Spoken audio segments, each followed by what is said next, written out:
Last Friday, there was a thunderstorm rolling in, the kind you feel in your bones before it even hits. I remember because I left work early. The sky was already boiling gray, and by the time I pulled into my driveway, fat drops of rain were smacking my windshield. I live alone, small 2-bedroom place on the edge of a suburban cul-de-sac. Quiet, the kind of place you go when you're tired of people. I made dinner, cracked open a beer, and was settling to do absolutely nothing when the power blinked out. 8:43 p.m.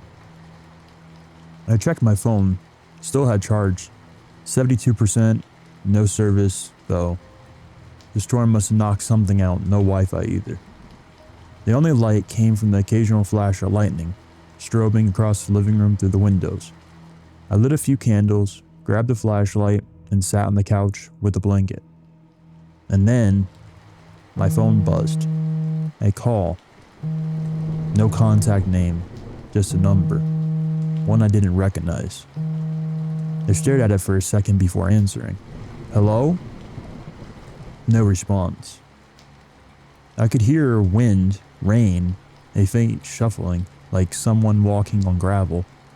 Hello? Still nothing. I hung up. A few minutes passed. Then it rang again. Same number. This time, I didn't speak. I just listened. The same background noise, but this time, I heard breathing. Slow, measured, close to the phone. I hung up again. My nerves were starting to climb. I checked the windows. Still, nothing but storm outside. Kind of blackness that swallows your entire backyard. Then a third call, same number. I let it ring and didn't answer. And right when it stopped, my front porch light flickered on. Mind you, the power was still out. Everything in the house was off, dead. But the porch light, connected to the same grid, flickered, then stayed on. I grabbed the flashlight, went to the window, and peeked through the blinds. There was a man standing at the very edge of the light, soaked, motionless, holding a phone to his ear. I backed away immediately. My phone buzzed again. I already knew who it was. I didn't answer. Just couldn't. Instead, I watched him slowly lower his hand, pocket the phone, and walk out of view, off into the dark. I stayed frozen for a full minute, then ran around the house locking every door, every window, double-checking everything. I didn't know if I should call the police. I had no real crime to report, no break-in, no trespassing, technically, and besides, no cell service. I put my phone in airplane mode, then turned it back on. Sometimes that resets the signal, but nothing. But as soon as I turned it on, I got a voicemail from that same number. I played it. There was no voice, just silence at first. Then the faintest sound, almost too soft to notice, of someone tapping on glass, like fingernails, then a whisper, right before it cut out. Why'd you stop answering? I felt sick. I turned off my phone and backed away from every window. Eventually, I sat in the hallway with my flashlight off, just breathing and listening to the storm. I must have sat like that for half an hour, maybe more. No calls, no knocks, nothing. And then I realized I could hear something else. Not from outside, from inside the house. A creaking floorboard. I held my breath. It was upstairs. One slow step, followed by another. I hadn't gone upstairs. Hadn't been up there all night. And the only unlocked window? was in the upstairs guest room. Another step. I wanted to run out the front door, but I didn't know if he was still outside, or worse, waiting down here. So I did something really stupid. I turned on the flashlight, gripped the handle of the hallway closet door like a weapon, and went upstairs. Every step felt like it took an hour. When I reached the top, I stood completely still, listening. The guest room door was half open. I pushed it slowly. Nothing. Empty. Window wide open, curtain flapping in the storm breeze. I walked over and shut it, then turned and saw something on the bed, a Polaroid photo, still developing. I picked it up and held it to the light. It was me, downstairs, sitting on the couch, blanket around me, candle burning on the table, taken through the window from outside. There was another photo beside it, me again, and the hallway this time standing near the closet. I hadn't even heard the shutter. There was a third photo tucked into the nightstand drawer, a picture of me standing in this exact room. I dropped the flashlight. When I picked it back up, I realized something was written on the back of the third photo. 2 words. Keep answering. I don't know how I got the nerve, but finally I ran downstairs, storm be damned, and bolted to my neighbor's house barefoot. The cops showed up, searched the place. No one found, again. But I showed them the photos. That was enough. They took it seriously after that. I stayed with the family the next few nights. They hadn't found the guy yet, but sometimes, when it rains, even a little, my phone starts buzzing. Same number, no caller ID, no voicemail anymore, just the sound of someone breathing, and occasionally, very faintly, tapping.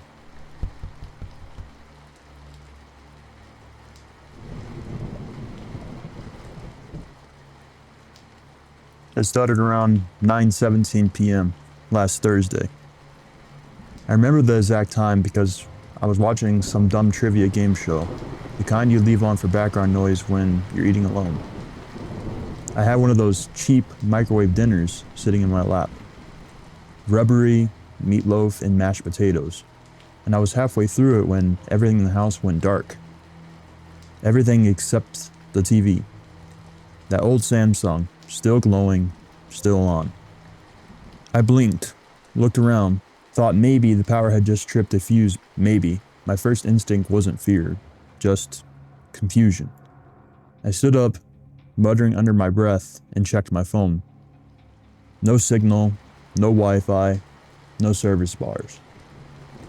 The router in the corner, its lights were off. But the weirdest thing, the game show I was watching wasn't on the TV anymore. It was a live feed of my living room. Same couch, same coffee table, same meal tray now sitting on the carpet where I dropped it in surprise. Only the image wasn't coming from the front like the TV should have been capturing. It was from behind me. I froze, didn't move a muscle. I stared at the screen, watching myself stand perfectly still, from an angle that wasn't possible, like someone had hidden a camera in the far corner of the room, near the ceiling, behind me. My neck stiffened. I slowly turned my head around to look behind me. Nothing, just a dark, empty corner. But on the screen, still, there I was, frozen on edge. And then, the feed changed. The TV flickered, once, twice, and then it showed my kitchen. Same lighting, same shadows, but far above, like a drone view or a security cam. I walked closer to the TV, watching in disbelief. On the screen, I could see myself walk toward the kitchen in real time. but there was something else in the shot. Something behind me. A tall, black figure, slender, human shape, but wrong. Its outline seemed to waver, like static bleeding in the flesh.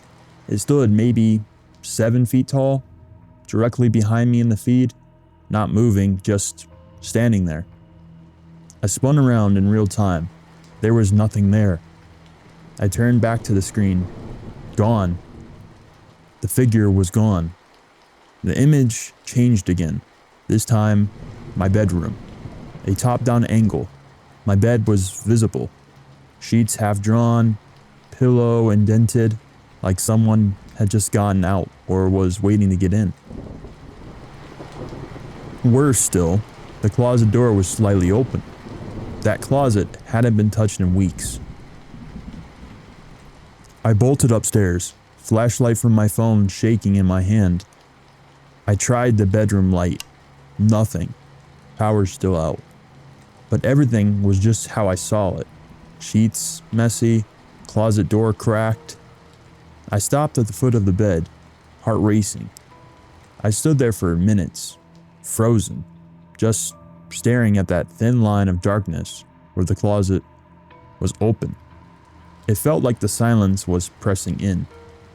No wind, no cars outside, not even my fridge humming. Then finally, I stepped forward and nudged the closet door. It creaked open. Just coats, boxes, old shoes, nothing inside. I let out a breath.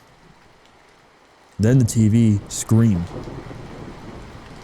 A piercing static blast echoed through the entire house, like a speaker tearing apart. I raced downstairs. The screen had gone white, and then a message began to scroll across the bottom in slow, glitching text. Stop looking. He's already inside. I felt everything drop in my stomach. My body turned cold. And then, I heard it. The front door creaking, wide open. I hadn't heard it open. Didn't hear anything. I ran, barefoot, out the door and into the street, screaming for help. The world outside looked normal. My neighbors' houses were lit up, TVs glowing, porch lights on, kids' bikes on the lawn. Their power was fine. But my house sat in darkness, like it didn't belong on the street anymore. 15 minutes later, the cops showed up. They searched the house, room by room, found no signs of forced entry, no hidden cameras, nothing on the TV, nothing behind the closet. They said it was stress, maybe. I fell asleep and dreamed part of it. Maybe my old TV was glitching, but they couldn't explain how the power was out, except for the TV. They couldn't explain how I saw myself on screen from angles that didn't exist. That was last Thursday. Since then, every night at exactly 9:17 p.m., my TV flickers to life for a moment. Just for a second. It doesn't play a show. It doesn't show static. It shows me, sitting on the couch. Same spot. Same look on my face. Only, I'm not holding the remote.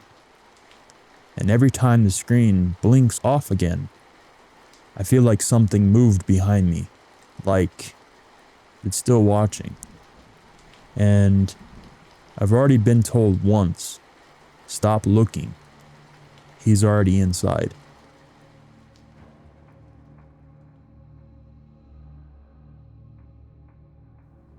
I used to love summer storms, the kind that roll in at night and rumble the windows, that make the whole city seem to hush under the weight of rain and thunder, the kind where the air smells electric and everything feels alive and raw. Back then, I could fall asleep to the storm's rhythm, the distant crashes of thunder, the tapping of rain against the glass, even the occasional flash of lightning that lit up my room like a quick burst of daylight. But after what happened last Friday, I can't even sleep if the lights so much as flicker. That night started like any other typical muggy summer evening.